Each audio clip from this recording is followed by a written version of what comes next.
Details একাডেমিতে তোমাদের সবাইকে স্বাগত। আজ আমরা 2024 সালের উচ্চ মাধ্যমিক ভূগোলের প্রশ্ন উত্তর নিয়ে আলোচনা করব। তবে আজ আমরা এই ক্লাসে এমসিকিউ এর পাশাপাশি এসএকিউগুলো, যে তোমাদের 14টা এসএকিউ আছে, সেই এসএকিউ এর উত্তরগুলো কিন্তু আমরা ডিটেলসে আজকের এই ক্লাসে আলোচনা করব। তোমরা ক্লাসটা প্রথম থেকে শেষ পর্যন্ত মন দিয়ে দেখো। আশা করছি তোমাদের ক্লাসটা খুব উপকারে আসবে। যারা 2024 সালে উচ্চ মাধ্যমিক পরীক্ষা দিয়েছো তারা উত্তরগুলো মিলিয়ে নাও, আর যারা 2025 সালে উচ্চ মাধ্যমিক পরীক্ষা দেবে তাদের জন্য আজকের এই ক্লাসটা অত্যন্ত গুরুত্বপূর্ণ হতে চলেছে। কারণ এই ক্লাসটার মাধ্যমে তারা জানতে পারবে যে ভূগোলের প্রশ্নপত্র মোটামুটি কেমন হয়, অর্থাৎ এখান থেকে তাদের একটা প্রাথমিক ধারণা তৈরি হয়ে যাবে। আর কথা না বাড়িয়ে আমরা এবারে প্রশ্ন উত্তরগুলো সলভ করব। দেখো, প্রথমেই আমাদের একের দাগে 21টা এমসিকিউ করতে হয়। একের দাগে কী বলা হয়েছে? প্রতিটি প্রশ্নের বিকল্প উত্তরগুলির মধ্যে থেকে সঠিক উত্তরটি বেছে প্রদত্ত মূল উত্তরপত্রে লেখো।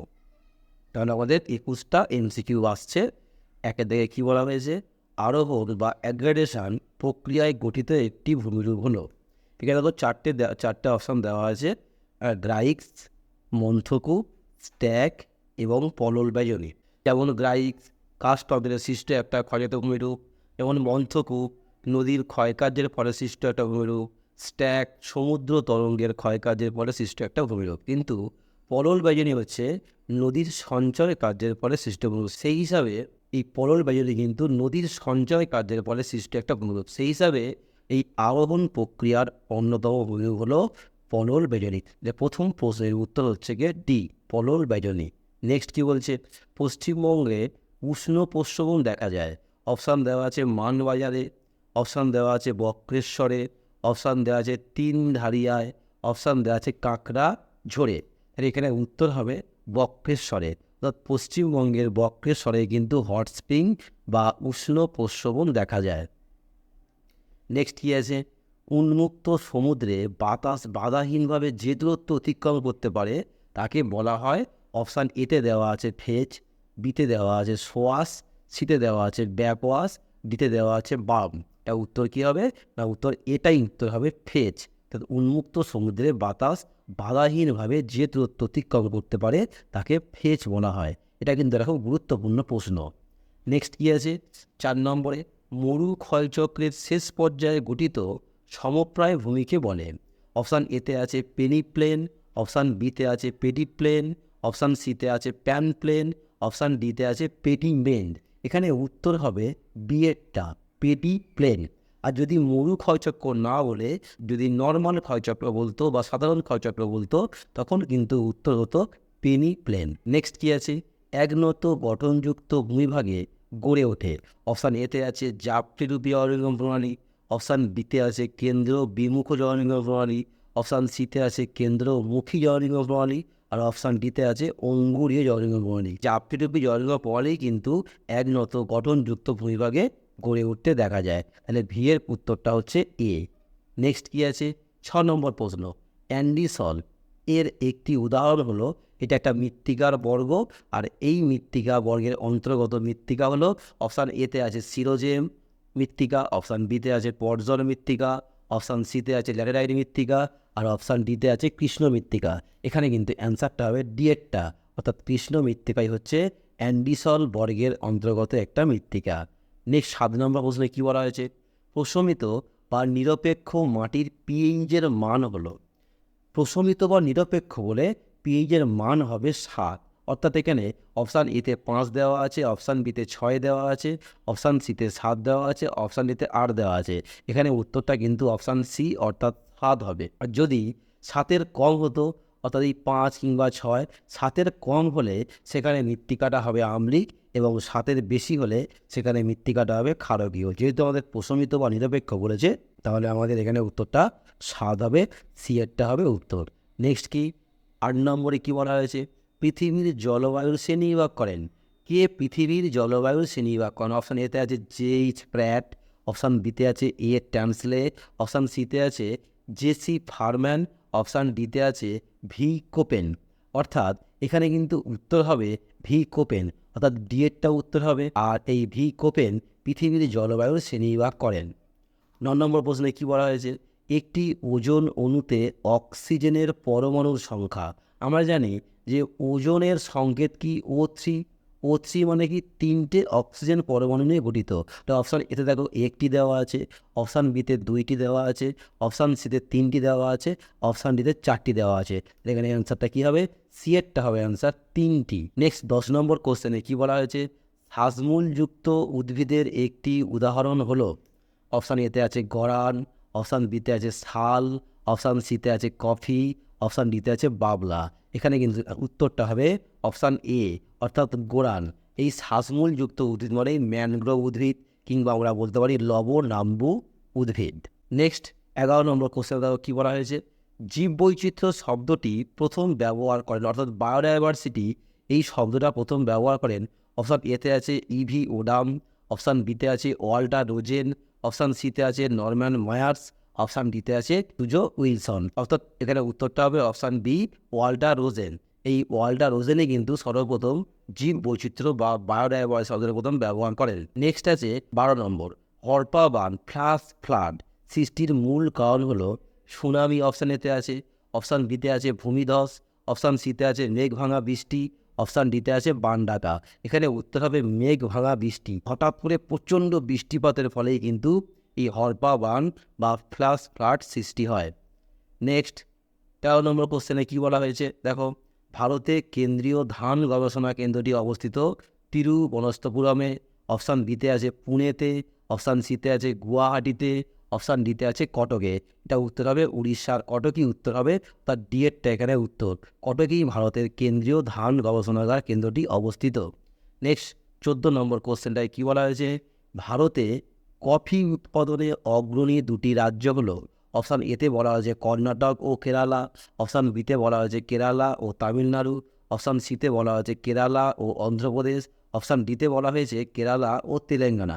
তোমরা এখান থেকে একটা কথা মাথায় রাখবে যে কফি উৎপাদনে ভারতের প্রথম স্থান অধিকার করেছে কর্ণাটক, দ্বিতীয় স্থান কেরালা আর তৃতীয় স্থান তামিলনাড়ু। তাহলে সেই ক্ষেত্রে আমরা দেখতে পাচ্ছি এখানে 14 নম্বর কোশ্চেনে এটাই কিন্তু হবে উত্তর, অর্থাৎ এখানে কর্ণাটক ও কেরালাই হবে উত্তর। ঠিক আছে। নেক্সট 15 নম্বর কোশ্চেনে কী বলা হয়েছে? ভারতে প্রথম পেট্রো রসায়ন শিল্পকেন্দ্র স্থাপিত হয়।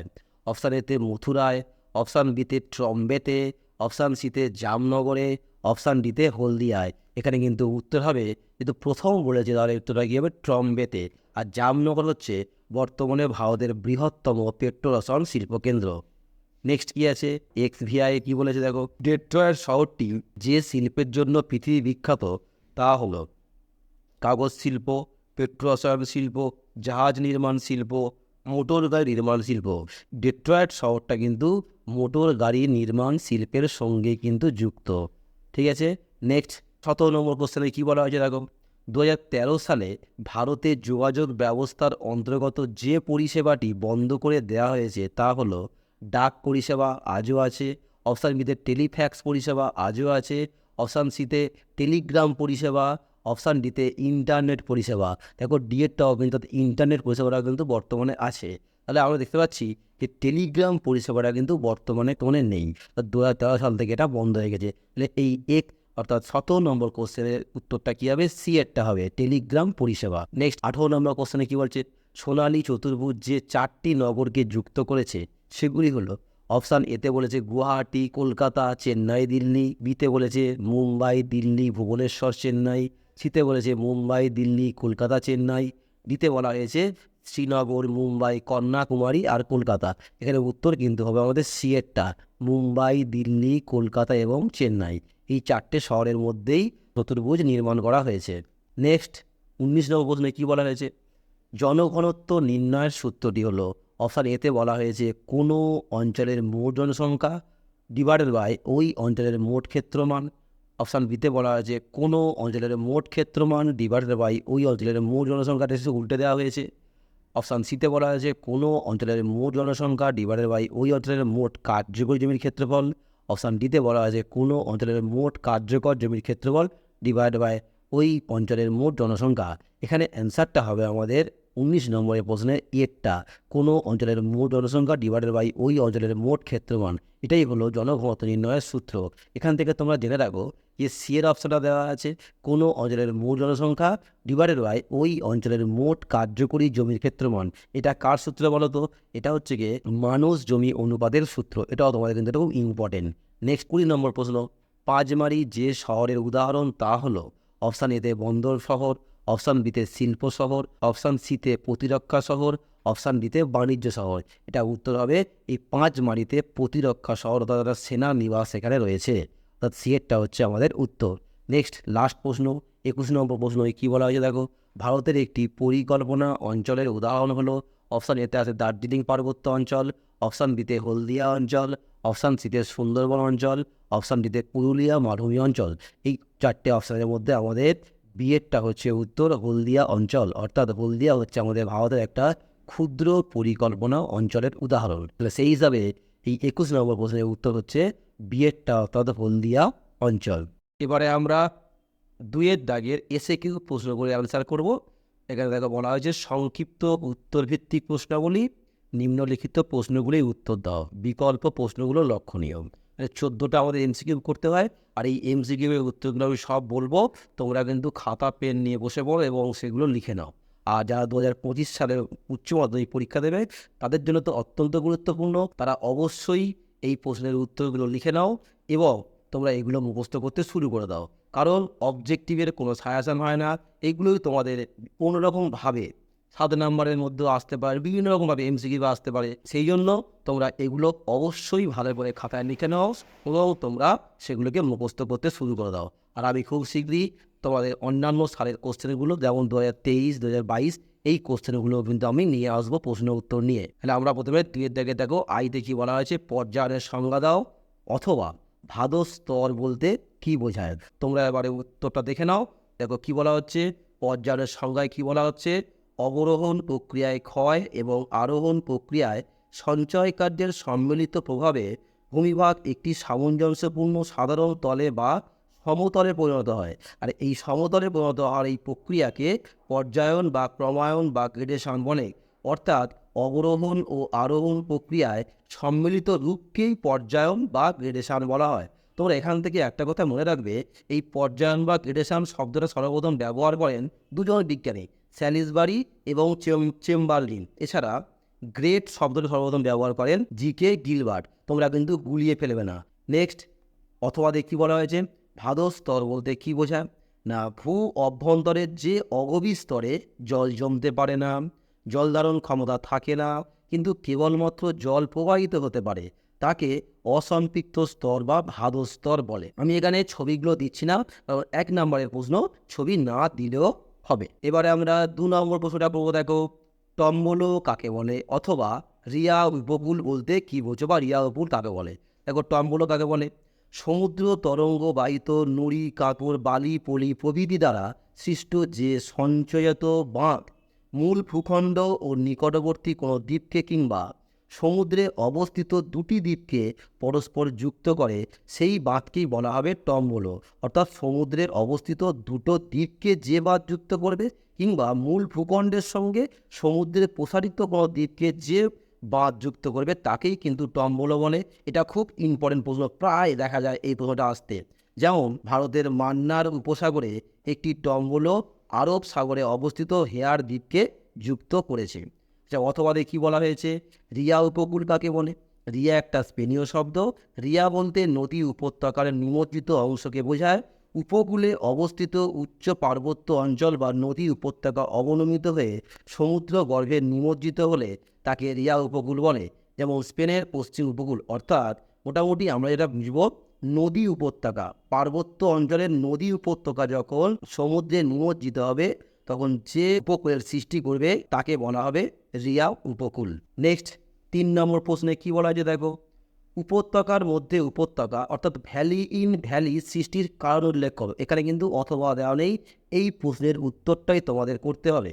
তাহলে এই উপত্যকার মধ্যে উপত্যকা সৃষ্টির কারণ কি, মেন কারণ হচ্ছে গিয়ে নদীর পুনর্জন্ম লাভের ফলেই কিন্তু এই উপত্যকার মধ্যে উপত্যকা ভূমিরূপটা সৃষ্টি হয়। তবে আমরা এটাকে একটু অন্যভাবে লিখবো। দেখো কী বলা হচ্ছে, ক্ষয়চক্রের পরিণত অবস্থায় কিংবা বার্ধক্য অবস্থায় নদী উপত্যকা উত্থিত হলে তখন সেই উপত্যকার মধ্য দিয়ে প্রবাহিত নদীটি পুনর্জন্ম লাভ করে ও নতুন করে নিম্নক্ষয় শুরু করে। এর ফলে পূর্বের নদী উপত্যকাটিতে নতুন নদী উপত্যকার সৃষ্টি হয়। অর্থাৎ নদীর পুনর্জন্ম লাভের ফলেই কিন্তু বা কারণেই কিন্তু উপত্যকার মধ্যে উপত্যকা ভূমিরূপটি সৃষ্টি হয়। এইভাবেই তোমাদের উত্তরটা লিখলে খুব ভালো হয়। নেক্সট কী আছে দেখো, 4 নম্বর কোশ্চেনে কী বলা হয়েছে, অনুভূমিকভাবে পর্যায়ক্রমে কঠিন ও কোমল শিলাস্তর দ্বারা গঠিত গম্বুজাকৃতি ভূমিরূপে কোমল শিলাস্তর অনুসরণ করে কোন ধরনের নদী নকশা সৃষ্টি হয়? না, উত্তর হবে অঙ্গুরিয়াকার জল নির্গম প্রণালী বা অ্যানুলার ড্রেনেজ প্যাটার্ন বা annular drainage system. Next question কি বলা হয়েছে, এন্ডোডায়নামোমরফিক মাটি কাকে বলে, অথবা মৃত্তিকার গঠন বা বুনন বা সয়েল স্ট্রাকচার বলতে কি বোঝায়? তোমরা উত্তর দেখে নাও। মাটি গঠনের প্রাথমিক পর্যায়ে মূল উপকরণকে ভিত্তি করে, অর্থাৎ আদিশিলা বা জনকশিলা ভিত্তি করে যে মাটি গঠিত হয় তাকে এন্ডোডায়নামোমরফিক মৃত্তিকা বা মাটি বলে, যেমন লিথোসোল বা রেগোসোল। অর্থাৎ আদিশিলা বা জনকশিলার ওপরে নির্ভর করে যে মৃত্তিকার সৃষ্টি হয় তাকেই বলা হবে এন্ডোডায়নামোমরফিক মৃত্তিকা। অথবা কী বলা হয়েছে, মৃত্তিকার গঠন বা বুনন বলতে কী বোঝায়? মাটিতে উপস্থিত মাটি গঠনকারী বিভিন্ন আকৃতির 2 মিমির কম ব্যাস বিশিষ্ট খনিজ কণার আপেক্ষিক অনুপাতকে মাটির গঠন বা সয়েল স্ট্রাকচার বলা হয়। অর্থাৎ মাটিতে উপস্থিত পলি, বালি ও কাদা কণার আপেক্ষিক অনুপাতকে মাটির গঠন বা বুনন বা সয়েল স্ট্রাকচার বলা হয়। এক কথায় মাটিতে অবস্থিত পলি, বালি এবং কাদা কণার আপেক্ষিক অনুপাতকে কিন্তু বলা হবে সয়েল স্ট্রাকচার। নেক্সট কি বলা হচ্ছে দেখো, নেক্সট বলা হচ্ছে 6 নম্বর কোশ্চেনে প্রতিঘূর্ণবাদ কাকে বলে, অথবা জেট বায়ুপ্রবাহের সংজ্ঞা দাও। তোমরা উত্তরটা দেখে নাও। নাতিশীতোষ্ণ ও হিমমণ্ডলের উচ্চচাপ অঞ্চলকে কেন্দ্র করে যে কেন্দ্র বহির্মুখী ও অধোগামী ধীরগতি সম্পন্ন শীতল ও শুষ্ক বায়ু চারিদিকে প্রবাহিত হয় তাকে প্রতিঘূর্ণবাদ বা অ্যান্টিসাইক্লোন বলে। অর্থাৎ সংক্ষেপে বলা যায়, ঘূর্ণবাদের বিপরীত বৈশিষ্ট্যযুক্ত ঘূর্ণায়মান বায়ু প্রবাহকে প্রতিঘূর্ণবাদ বলে। 1861 সালে ফ্রান্সিস গ্যালটন সর্বপ্রথম এই প্রতিঘূর্ণবাদ শব্দটি ব্যবহার করেন। আর এই প্রতিঘূর্ণবাদযুক্ত অঞ্চলে মোটামুটি আবহাওয়া খুব শান্ত থাকে। দেখো অথবাদে কি বলা হয়েছে, জেড বায়ুপ্রবাহের সংজ্ঞা দাও। ঊর্ধ্ব ট্রোপোস্ফিয়ার ও নিম্ন স্ট্র্যাটোস্ফিয়ারে মোটামুটি 9 থেকে 12 কিমি উচ্চতায় সংকীর্ণ অঞ্চল বরাবর পশ্চিম থেকে পূর্ব দিকে সর্পিল পথে, মানে সাপের মতো আঁকামাঁকা পথে আঁকামাঁকা পথে যে অতি গতিবেগ সম্পন্ন জিওট্রপিক বায়ু সমচাপ রেখার সমান্তরালে প্রবাহিত হয় তাকে জেট বায়ুপ্রবাহ বা জেট স্ট্রিম বলে। এবারে দেখো 7 নম্বর কোশ্চেনে কি বলা হয়েছে, মুক্ত ভাসমান জলজ উদ্ভিদ ও ভাসমান পাতা বিশিষ্ট পতিত মূল জলজ উদ্ভিদের একটি করে উদাহরণ দাও। আমরা তাহলে প্রথমেই জানবো যে মুক্ত ভাসমান জলজ উদ্ভিদের উদাহরণটা কী হবে। দেখো, মুক্ত ভাসমান জলজ উদ্ভিদ হলো কচুরিপানা, পানি ফল, এবং ভাসমান পাতা বিশিষ্ট প্রথিত মূলযুক্ত জলজ উদ্ভিদ হলো পদ্ম, শালুক, জলজিলি, এইগুলো আর কি ইত্যাদি। নেক্সট 8 নম্বর প্রশ্নে কি বলা হয়েছে, পরিবেশ বান্ধব পর্যটন অর্থাৎ ইকো ট্যুরিজম বলতে কি বোঝায়? খুব দারুণ একটা প্রশ্ন করা হয়েছে, পরিবেশ বান্ধব পর্যটন বা ইকো ট্যুরিজম। দেখো, ইন্টারন্যাশনাল ইকো ট্যুরিজম সোসাইটি 1991 সালে এর মতে ইকো ট্যুরিজম বলতে বোঝায় প্রাকৃতিক অঞ্চলে দায়িত্বশীলভাবে ভ্রমণ, যা পরিবেশ সংরক্ষণ ও মানুষের মঙ্গল সাধন করে। অর্থাৎ ইকো ট্যুরিজমে পরিবেশের কোনো ক্ষতি হয় না। অর্থাৎ এমন একটা পর্যটন যে পর্যটনে মোটামুটি পরিবেশের কোনো ক্ষতি হবে না, সেই পর্যটনকেই কিন্তু আমরা বলবো সংক্ষেপে পরিবেশ বান্ধব পর্যটন বা ইকো ট্যুরিজম। নেক্সট 9 নম্বরে কী বলছে, পাহাড়ের ঢালে উপযুক্ত ভূমির ব্যবহার কোন ধরনের বিপর্যয় প্রতিরোধে সাহায্য করে? একদম একটা সহজ প্রশ্ন করা হয়েছে, এটা উত্তর কী হবে? ভূমি ধস বা ধস। নেক্সট 10 নম্বর প্রশ্নে কি বলা হয়েছে, চীনের ধানের আধার কোন প্রদেশকে বলা হয়? অথবা বলা হয়েছে স্থানান্তর কৃষি কাকে বলে? তোমরা উত্তর দেখে নাও। চীনের ধানের আধার বলা হয় হুনান প্রদেশকে। আর স্থানান্তরিত সংজ্ঞাটা দেখে নাও, বলছে পাহাড়ি বা মালভূমি অঞ্চলে উপজাতি সম্প্রদায়ের মানুষেরা বা আদিবাসী সম্প্রদায়ের মানুষেরা প্রতিকূল পরিবেশে কয়েক বছর অন্তর অন্তর বন জঙ্গল পুড়িয়ে ও পরিষ্কার করে ব্যক্তিগত মালিকানায় যে ভ্রাম্যমাণ ও অনুন্নত কৃষিকাজ করে থাকে তাকে স্থানান্তর কৃষি বা শিফটিং কালচার বলে। এই অনুন্নত কৃষি পরিবেশের ক্ষতি করে, যেমন উত্তর পূর্ব ভারতের পাহাড়ি অঞ্চলে আদিবাসী সম্প্রদায় এই প্রকার কৃষিকাজ করে, যাকে বলা হয় ঝুম চাষ। নেক্সট কি বলছে? নেক্সট বলছে দেখো 11 নম্বর কোশ্চেন, কাগজ শিল্পে ব্যবহৃত দুটি রাসায়নিক কাঁচামালের নাম লেখো, অথবা ভারতের একটি বন্দর কেন্দ্রিক লৌহ ইস্পাত শিল্পকেন্দ্রের নাম লেখো এবং এটি কোন রাজ্যে অবস্থিত। কাগজ শিল্পে ব্যবহৃত দুটি রাসায়নিক কাঁচামালের নাম কী হবে? Caustic soda, soda ash, aluminium sulphate, আরও অনেক আছে ইত্যাদি। অথবা কি বলা হয়েছে দেখো, তাহলে ভারতের একটি বন্দর কেন্দ্রিক লৌহ ইস্পাত শিল্পকেন্দ্রের নাম কি? বিশাখাপত্তনম স্টিল লিমিটেড, যাকে বলা হয় সংক্ষেপে ভিএসপি। এটি অন্ধ্রপ্রদেশ রাজ্যে অবস্থিত। নেক্সট দেখো 12 নম্বর কোশ্চেনে কি বলা হয়েছে, আউটসোর্সিং বলতে কি বোঝায়? তোমরা উত্তরটা দেখে নাও। বর্তমানে বিশ্বায়নের যুগে বৃহৎ বহুজাতিক সংস্থাগুলি সস্তা, সুলভ ও দক্ষ বিদেশি শ্রমিকদের সংগ্রহ করে নিয়োগ করে। এই নিয়োগকে আউটসোর্সিং বলে। এর ফলে দেশীয় শ্রমিকদের চাহিদা কমে যায়, অর্থাৎ বিদেশ থেকে দক্ষ এবং সুলভ সস্তা শ্রমিকগুলোকে নিয়ে এসে যখন শিল্পে নিয়োগ করা হয় তখন তাকেই বলা হয় আউটসোর্সিং। আর এর ফলেই কি হয়? এর ফলে দেশীয় শ্রমিকদের চাহিদা কিন্তু হ্রাস পায় বা কমে যায়। নেক্সট কি আছে দেখো 13 নম্বর কোশ্চেনে, 2011 সালের জনগণনা অনুসারে ভারতের সর্বাধিক জনঘনত্বপূর্ণ রাজ্য ও সর্বাপেক্ষা জনবিরল রাজ্যের নাম লেখো। এর উত্তরটা কী হবে? দেখো 2011 সালের জনগণনা অনুসারে ভারতের সর্বাধিক জনঘনত্বপূর্ণ রাজ্য হলো বিহার, এবং সর্বাপেক্ষা জনবিরল রাজ্য অর্থাৎ সবথেকে জনসংখ্যা কম কোন রাজ্যে রয়েছে? না সিকিম। নেক্সট দেখো লাস্ট প্রশ্ন আমাদের কি বলা হয়েছে, স্থিতিশীল উন্নয়নের সংজ্ঞা দাও, অথবা মানব উন্নয়ন বলতে কি বোঝায়? উত্তরগুলো দেখে নাও। স্থিতিশীল উন্নয়ন বা সাস্টেনেবল ডেভেলপমেন্ট হলো এমন এক ধরনের উন্নয়ন যা একদিকে বর্তমান প্রজন্মের চাহিদা পূরণ করবে এবং অন্যদিকে ভবিষ্যৎ প্রজন্মের জন্য পরিবেশ ও সম্পদের ব্যবহারকে নিশ্চিত করবে। এটি অর্থনৈতিক, সামাজিক ও পরিবেশগত দিকগুলির মধ্যে ভারসাম্য বজায় রাখার চেষ্টা করে। অর্থাৎ আমরা যদি এক কথায় বলতে চাই, এমন একটা ধারণা, এমন একটা উন্নয়ন যে উন্নয়ন বর্তমানে চাহিদা তো মেটাবেই, তার সঙ্গে সঙ্গে ভবিষ্যতের চাহিদাও কিন্তু পূরণ করবে। দেখো অথবা কি বলা হয়েছে, মানব উন্নয়ন বা হিউম্যান ডেভেলপমেন্ট। মানব উন্নয়ন বা হিউম্যান ডেভেলপমেন্ট বলতে খাদ্য, বাসস্থান, সাক্ষরতা, স্বাস্থ্য, নারীর ক্ষমতা প্রভৃতি ক্ষেত্রে মানুষের অগ্রগতিকেই বলা হবে হিউম্যান ডেভেলপমেন্ট। তোমাদের এখানে আরেকটা কথা বলে রাখি, তোমরা কিন্তু এই চ্যানেলটাকে সাবস্ক্রাইব করে রাখো, কারণ এর পরে তোমাদের 2023 সাল 2022 সালের বিগত বছরের প্রশ্নগুলো নিয়ে আলোচনা করা হবে। এছাড়া তোমাদের নানা রকমভাবে কিন্তু এই চ্যানেলে তোমাদের উচ্চ মাধ্যমিক ভূগোলের নানা রকমের ক্লাস দেওয়া হবে, যে ক্লাসগুলো তোমাদের পরীক্ষার জন্য অত্যন্ত গুরুত্বপূর্ণ। এবারে আমরা 3 দাগের লং কোয়েশ্চেনগুলো জানবো। এই লং কোয়েশ্চেনগুলো শুধুমাত্র আমরা জেনে নেবো, এখান থেকে উত্তরগুলো দেওয়া যাবে না, উত্তরগুলো তোমরা অন্যভাবে পাবে। দেখো 3 দাগে কী বলা হয়েছে, নিম্নলিখিত প্রশ্নগুলির উত্তর দাও, বিকল্প প্রশ্নগুলো লক্ষণীয়।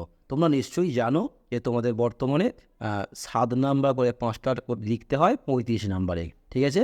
আচ্ছা, আমাদের এতে কি বলেছে দেখো, কাস্ট অঞ্চলের সৃষ্ট যে কোনো 3টি ক্ষয়জাত ভূমিরূপের চিত্রসহ বর্ণনা দাও, তার সঙ্গে রয়েছে অ্যাটল কাকে বলে? 6+1। অথবা কি বলা হয়েছে, স্বাভাবিক ক্ষয়চক্রের যৌবন পর্যায়ের বৈশিষ্ট্যগুলো উল্লেখ করো, তার সঙ্গে দেওয়া আছে প্রস্তরচাই বিচ্ছিন্নকরণ ও স্বল্পমোচন প্রক্রিয়ার দুটি চিত্রসহ ব্যাখ্যা করো। 3+4। হয় তোমরা এটা অ্যাটেন্ড করো, নয় এটা অ্যাটেন্ড করো, ঠিক আছে? নেক্সট বিয়ে কি বলা হয়েছে দেখো, মৌসুমী জলবায়ু এবং ভূমধ্য সাগরীয় জলবায়ুর বৈশিষ্ট্যের 3টি পার্থক্য লেখো, তার সঙ্গে বলা হয়েছে জীব বৈচিত্র্যের বিনাশের মনুষ্যসৃষ্ট কারণগুলি আলোচনা করো, তার সঙ্গে বলা হয়েছে প্রজাতিগত বৈচিত্র্যের সংজ্ঞা দাও। 3+3+1। অথবা বলা হয়েছে দেখো, ক্রান্তীয় ঘূর্ণবাতের উৎপত্তির শর্তসমূহ সংক্ষেপে আলোচনা করো, তার সঙ্গে বলা হয়েছে জলবায়ুর উপর এল নিনোর প্রভাব আলোচনা করো, তার সঙ্গে বলা হয়েছে বিশ্ব উষ্ণায়ন বলতে কী বোঝো। 4+2+1। নেক্সট সিতে কী বলা হয়েছে দেখো, শস্যাবর্তনের সংজ্ঞা দাও এবং এই পদ্ধতির বৈশিষ্ট্যগুলো উল্লেখ করো। তার সঙ্গে বলা হয়েছে বাজার বাগান কৃষির গুরুত্ব আলোচনা করো। তার সঙ্গে বলা হয়েছে শস্য প্রগাঢ়তা নির্ণয়ের সূত্রটি বিবৃত করো। 3+3+1। এখানে দেখো কোনো অথবা দেওয়া হয়নি, এটাই আমাদের পড়তে হবে, কৃষি থেকে দেওয়া হয়েছে। নেক্সট ডিতে কী দেওয়া আছে, বিশুদ্ধ ও অবিশুদ্ধ কাঁচামালের সংজ্ঞা দাও। শিল্পের অবস্থানে এই দুই প্রকার কাঁচামালের ভূমিকা উদাহরণ সহ আলোচনা করো। তার সঙ্গে বলা হয়েছে পরিবহন ব্যবস্থা ও যোগাযোগ ব্যবস্থার মধ্যে পার্থক্য নির্দেশ করো। 2+3+2। ইতে কী দেওয়া আছে দেখো, বলছে যৌন বিবর্তন তত্ত্বের বিভিন্ন পর্যায়ের বৈশিষ্ট্যগুলো আলোচনা করো। তার সঙ্গে আছে বেঙ্গালুরুকে ভারতের সিলিকন ভ্যালি বলা হয় কেন, 6+1। অথবা ছত্তিশগড়ের খনিজ সম্পদের একটি সংক্ষিপ্ত বিবরণ দাও। তার সঙ্গে দেওয়া হয় 2011 সালের ভারতের আদমশুমারি অনুযায়ী পৌর বসতি শনাক্তকরণের মানদণ্ডগুলি উল্লেখ করো। তার সঙ্গে বলা হয়েছে পরিকল্পনা অঞ্চলের সংজ্ঞা দাও। 3+3+1। এই হলো তোমাদের মোটামুটি প্রশ্ন। যারা 2025 সালে উচ্চ মাধ্যমিক পরীক্ষা দেবে তাদের সাজেশান দেওয়া হবে এই চ্যানেলে। তোমরা চ্যানেলটাকে সাবস্ক্রাইব করে রাখো এবং এই চ্যানেলটার পাশে থাকো। এই চ্যানেল তোমাদের সারা বছর বিভিন্নভাবে হেল্পফুল ভিডিওগুলো দেওয়ার চেষ্টা করবে এবং সেগুলো তোমরা অবশ্যই দেখবে এবং তোমাদের উপকার হয় বলে আমি আশা করছি। আজকের ক্লাসটা আমি এখানেই শেষ করলাম। তোমাদের সঙ্গে দেখা হচ্ছে খুব শীঘ্রই।